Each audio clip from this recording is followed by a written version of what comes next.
Olá, alquimista! Meu nome é William Marques e você está assistindo Que Alquimia é Esta?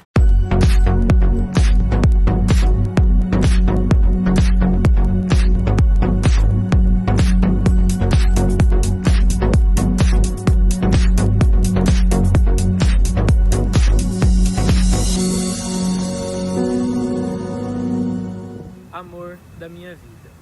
Daqui até a eternidade, nossos destinos foram traçados na maternidade.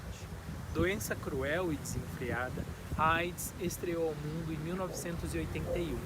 O Brasil, jovem e libertário, frente ao fim da ditadura, conhece a AIDS, já classificada como uma nova síndrome, em 1982. O vírus da imunodeficiência humana, o HIV, foi descoberto como seu causador em 1983, quando a problemática já atingia níveis epidêmicos.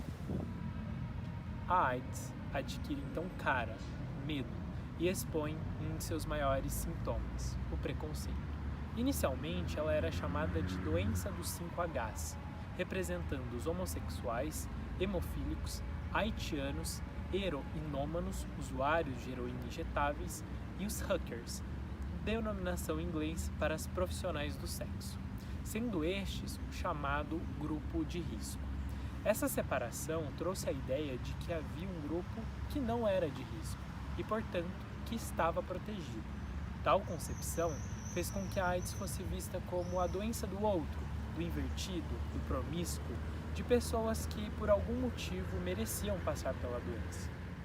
Peste gay, praga homossexual, câncer gay, castigo divino. Essas denominações nos mostram a grosseria com que foi tratado o tema pela sociedade. A AIDS foi e continua sendo muito mais que uma doença, já que a epidemia médica se revelou também como uma epidemia moral de uma teia social preconceituosa e excludente. Foi só em 1989 que Cazuza, artista pop querido pela juventude, colocou o tema em debate, trazendo sua então infecção pelo vírus do HIV. Uma matéria de uma revista famosa feita com um cantor na época nos mostra a falta de humanidade com que o assunto era tratado. Na manchete estava: Cazuza, uma vítima de AIDS, agoniza em praça pública. Em linhas gerais, ela anunciava indubitavelmente que o cantor iria morrer.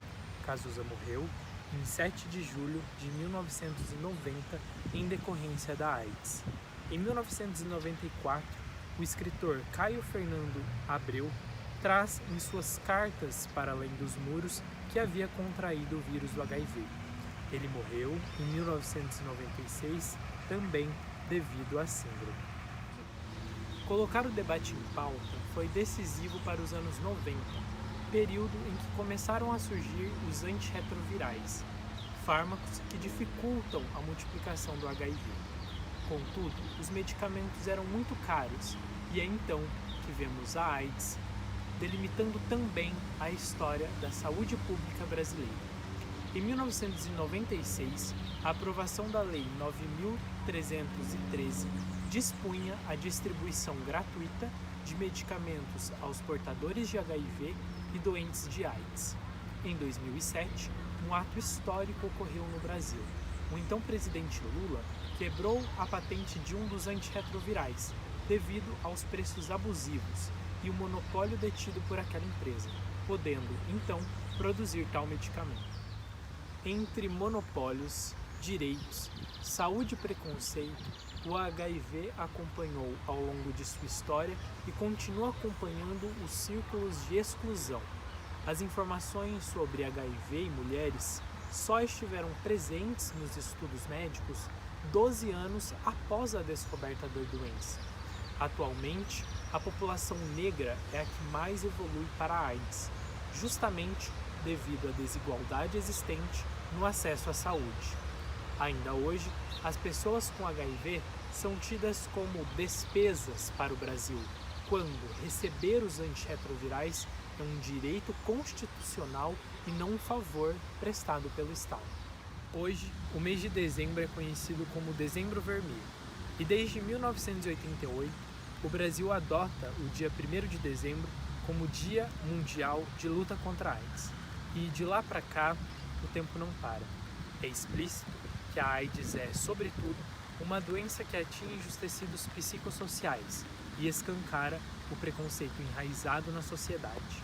A esses, vale lembrar Cazuza: vamos pedir piedade, Senhor, piedade, para essa gente careta e covarde.